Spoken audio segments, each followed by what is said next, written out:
Let's talk about the Oklahoma Sooners. Guerin, Emig, Tulsa World sports columnist alongside OU beat writer Eric Bailey, checking back in via Tulsa World podcast, available where your podcasts are made available. We'll have specific details as to how and when to subscribe moving forward. The video format as well as an option courtesy of TulsaWorld.com. Very happy you've tuned into our little Zoom chat. Eric, football is, again, a nonstop when it comes to the Sooners and covering Oklahoma. It continued this week with, I guess, what we're terming the last hire for Brent Venables on his staff. Can you tell us anything about Jay Valai, the co-defensive coordinator and I guess passing defense coordinator? Brent Venables is finally finished. He has 10 coaches on his staff. The defensive side of the ball is set. It's kind of interesting. He's the co-defensive coordinator along with Todd Bates. And then and then you got Ted Roof as the defensive coordinator. So it's 3 coordinator titles on this staff, but I've been told that that's how Brent Venables wants to shape it out. He wants to have different coordinators on this team. So, and of course, Brent Venables will be running the defense. So it's interesting. There's going to be a lot of hands on there, all hands on deck. But yeah, it comes from Alabama, one season at Alabama. And, the announcement came the day after the national championship game. So I thought that was interesting that, he may have been in place for a while, but they were waiting for that game to be finished. You look back at his history, he was at Texas in 2020, he was at Rutgers in 2019. It's someone that Brent Venables, has crossed paths with. I mean, I think you look back and they really never coached together, but I think Coach Venables was really interested in the way that he saw him on the recruiting trail, the work that he did, and really felt like he'd be a really good fit here at Oklahoma. So, another quarterbacks coach for the Sooners, a guy with you come off Nick Saban's staff, you got some really good, a really good resume when that happens too. So it'll be interesting to see how this plays out.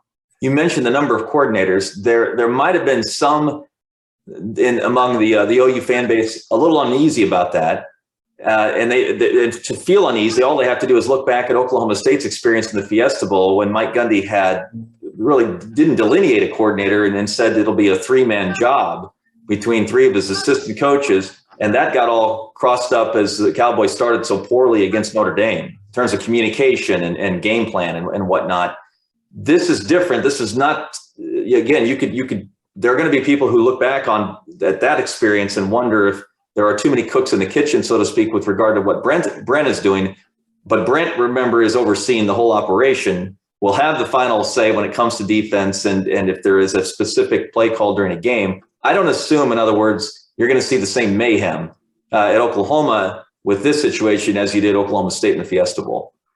Make no mistake, Brent Venables is running this defense. Yeah, he was hired to do, but you're correct. I think you'll have spring ball where everything can get organized. You'll have fall camp before that first game goes on. There's going to be a lot of work with this defensive staff meshing. I think, we always get lost in the fact that players have to get used to new coaches. Well, defensive staff have to get used to the players as well as themselves, because this is a collective group who hasn't worked together. Right. But Venables has faith in all of them. And I really think that, what they're going to do this spring's going to be so important as far as them building rapport, building chemistry, and knowing what the grand plan is under Coach Venables. And right now you have coaches out making recruiting contacts. I think this is the first day that they're allowed to do so during this period. And anymore, it's not just recruiting high school and even JUCO prospects, but transfer portal prospects. And the portal continues to whirl at Oklahoma, both good and bad. You're still seeing players matriculate out as well as potential transfers coming in. Have you been able to keep track of who's potentially coming and going just this week? It's funny, just keeping track. It's a whirlwind. It really is, especially with school getting ready to start. School starts on campus at Oklahoma on, I believe, the 18th. So that's coming up pretty quick, the day after Martin Luther King Day. And then once school starts, the clock really starts ticking, because you want those transfer portal kids in for the spring semester. You need them to learn this system. You'd hate for them to come in the summer, albeit there may be some that come in this summer late in the game, but you want to get them as much in tune with what they're trying to do at Oklahoma as soon as possible. Let's talk about the loss first this week was Latrell McCutcheon. He decided to move on, and it's another hit on the defensive side of the ball. Defense, it's interesting how many defensive players have left. Just not through just the transfer portal, but also through the NFL draft. I think That's going to be really, really a different look on defense. But the good thing is it's a clean slate. They're all going to learn together. Coming in the quarterback situation, that's the key. Now, Caleb, Sure. as of this time, as of Friday morning, we still haven't heard about Caleb Williams' decision, what he's going to do, where he's going to go, what his next step is. And Oklahoma cannot wait for him to make the decision. They have to, press forward and try to find someone to fill that quarterback's room. And they have some talented quarterbacks coming in. Jackson Dart from USC. That'd be strange if Caleb Williams goes to USC. It'd almost be just a trade, just a straight trade. Yeah. He's a talented quarterback who was widely recruited. So I think that's someone that you really, really have to keep an eye on to see if that happens. And then a name that people are familiar with is Chubba Purdy, the younger brother of Brock Purdy at Iowa State. He has visited Oklahoma too, and he's someone that was at Florida State, and now he's looking to hit the portal, and he's looking for somewhere different. So those two names are the biggest names to keep looking forward at this week. As well, and there's others. I mean, you're looking across the line. There's a lot of visitors that are going to happen this weekend. A lot of transfer portal. It's just interesting how transfer portal, how this has really become a thing in January. How these guys are getting re-recruited, and coaches are looking to fill some spots. And in Oklahoma, they really, really need to fill them pretty quick. Here's how crazy this game has become.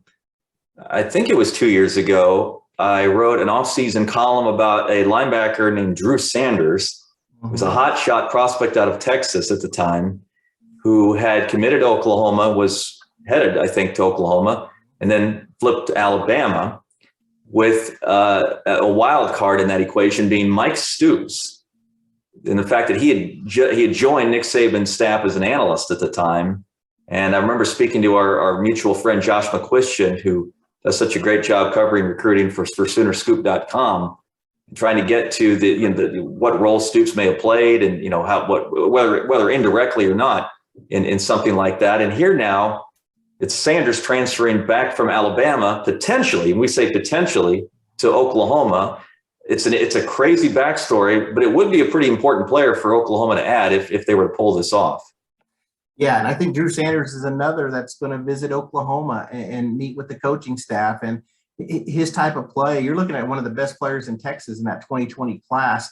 He would really fit what Brent Venables looks for in a player. I mean, just an outstanding player. Didn't get a lot of reps, played a lot of special teams, got limited reps at Alabama, but don't read too much into that because Alabama's talent is amazing. Right. It's hard to get on the field, You're the ultimate of ultimate players usually on that Alabama defense. So I think he's a guy that really he'd be hungry to play.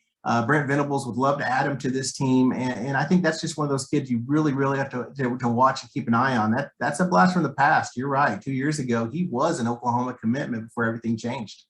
Eric, at this point, do you encounter anybody, public media, anybody who still thinks that Caleb Williams might even consider returning to Oklahoma?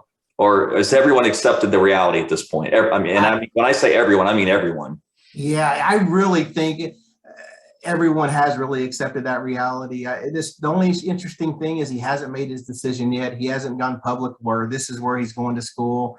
But, just by all the steps that Oklahoma is doing when they're bringing these quarterbacks in, and like I said, they can't afford to wait for Caleb Williams, but I don't think Oklahoma would be making a full court press if Caleb Williams was coming back. Of course, we have no knowledge of that. We don't know if Caleb has informed the team that's going to happen. There's been some rumors out there, some speculation that has happened. But until it becomes official, you have to wait and see. And Oklahoma, it's interesting because you just never, 5 years ago, we would have been stunned if you had to re-recruit your five-star quarterback to come back to Oklahoma. We just wouldn't have believed that would happen. If you told us that during the Baker Mayfield and Kyler Murray, we would have no clue that would have happened. But that's the world that we live in right now. Let me throw one more name out there, too. Sure. And this is, for not next year, but the next recruiting cycle is Arch Manning. He was someone that Oklahoma appears to, made an offer to. And, of course, the lineage that Arch Manning has, the nephew of Peyton Manning, Eli Manning, grandson of Archie Manning. He's another quarterback to keep an eye on. I don't know where Oklahoma is in the pecking order of favorites for him, but, Oklahoma's not holding back and going after some of these five-star quarterbacks. Well, and if you think about the Manning family, you draw an automatic connection to Ole Miss. Oklahoma's connection to Ole Miss is now Oklahoma's offensive coordinator, who was at Ole Miss, and that's Jeff Levy. So that, yeah, I mean, you can do some fairly simple math to figure out why the Sooners might be in better position to get a player of Arch Manning's caliber than they were when the old staff was still. Or of course, when the old staff was still here, Malachi Nelson was that guy, right? Yeah, so they didn't have to work. They didn't really care so much about Arch Manning. Yeah, you're right, because they had a commit from Malachi Nelson, and that was what they wanted. That's what Lincoln Riley wanted. So there was no contact, no need for Arch Manning. Now, definitely, you want to be in those sweepstakes for that kind of quarterback. Man, football, I swear. I feel for you, man, trying to keep up with all of this stuff. And as if football wasn't enough, you still have a basketball team to keep track of. Let's update folks on where the Sooners are after their week. It was a very important win last Saturday. It feels like several Saturdays ago, because every day feels like several now. It was last Saturday, right, against the Cyclones of Iowa State. Yes, sir. And then they go to Texas, and I don't want to say lay an egg, but the Longhorns came to play. Oklahoma did not match I don't think it did match the intensity out of the gate. Did some things that kind of self-inflicted wounds, so to speak. Never really in that game. So now what you got to do is turn around and get it back going the right direction. And there's an opportunity, it would seem, for them to do that tomorrow. Yeah, I think so. And you're right. Texas played amazing earlier this week. It was probably one of the best games they've had all year, and they were coming off a tough loss too. So I think going down there, everything, it was like the perfect storm for Oklahoma. The key is seeing how the team reacts, how they respond to a loss. They've done well so far. They haven't lost back-to-back games all season. Going down to TCU on Saturday, that's an opportunity game for them to kind of right the ship. And of course, in the Big 12, nothing gets easy, because next week they play Kansas on Tuesday at home. So you go from TCU to Kansas. I mean, every week you look at your schedule and you say, wow, we play this team. So the main thing is just grind it out. So I really think that Oklahoma, they're playing well under Porter Moser. They're doing the right things defensively. They just got to continue to play really good defense and make shots. That's the key. They're really consistent offensively. The loss against Texas, that was the only time we really haven't seen them be real efficient offensively. Tanner Groves only had 2 points, and he only had one shot. And you can't get that from your leading scorer and expect to win. You can't turn over the ball. You can't go 1 for 12 from the 3-point line. There's just so much that went wrong that game. So we'll see how things get fixed when they hit the road against TCU. Well, if you want to contend, and if you want to stay in the upper half of the Big 12, the toughest conference in the nation, it seems, this year, you better protect your home court. You mentioned the Kansas game next Tuesday, Norman. I believe, Eric, that the game following that one is home against Baylor a week from tomorrow. So there it is right there. If the Sooners really want to make some noise in the Big 12 and solidify their postseason position, there's 2 huge opportunities, not just tomorrow with TCU. Is that right? Yeah. Yeah. Mm-hmm. Okay. But I believe it's Kansas. It's Kansas and Baylor. I don't know if Baylor's a home or a road, but I believe. Baylor's a home game. They played Baylor earlier this year down in Waco. Okay, so there you go. So there's 2 opportunities. And it's crazy when you look at this conference, 8 days into the conference play, 8 days, every school but Baylor had a conference loss. 11 days in, every school had a conference loss. I mean, I sincerely think that the league champion could have 4 or 5 losses this year. Everything's been played out, so that's going to be big too. And let me switch gears real quick, Guerin. Yeah. Women's basketball, Kayla Robertson set the all-time record for 3-pointers in Big 12 play. So great game, great kid. 5 for 5 from the 3-point line in the game. A big victory over Baylor. They broke a 7-year losing streak to Baylor this week, so that was a huge win. And Jenny Baranchik, she has her team playing so well. I mean, you look at them, I think they've got 14 wins now, and they're going to be a player in this conference. I mean, they've got some road wins already. There's something special brewing on that women's basketball program as well. Joe Castiglione hired 2 basketball coaches in the same window, right? Last spring. And I think everyone sort of matriculated to what Moser's impact could be post Lon Kruger with the men. If you haven't paid attention to what Jenny Baranchik has done replacing Sherry Cole with the OU women, you're making a terrible mistake. What she's done, I think, is even more impressive considering the roster that she has, and considering she's lost some players. I think Anna Luansa and Anna Lanusa, I'm sorry, and Gabby Gregory are out or were out for that Baylor game. So this is quite a job that Baranchik is doing. It really is. And you mentioned Joe C. When you think about it too, he hired 2 Missouri Valley Conference coaches, one from Loyola Chicago, one from Drake, from their hometown schools, because Mosier was from Chicago and Jenny Baranchik's from Des Moines. And he got them to leave their hometown schools with successful programs, come to Oklahoma and win games. So hats off to Joe C. All right, so we'll see what's going on with both basketball programs next week, as well as any updates we can pass along regarding the football program. I think I asked this question to you last week, Eric, to close, but I'll ask this week if I didn't. Yes or no, will we know Caleb Williams' next destination by the time we see each other again next Friday? I feel fairly confident in 7 days we'll know what Caleb Williams, where he'll suit up next season. I'll make that bet. I think we will. So we'll have that to talk about as well. All right, keep reading Eric's material on the Tulsa World website. If you go digital, you catch the newspaper still in the driveway every morning. We thank you for that. We certainly thank you for tuning in to our multimedia coverage via the podcast and here visually on Zoom. Thanks everyone for tuning in. Have a good weekend, and we'll talk to you next week. For more information, you can visit tulsaworld.com.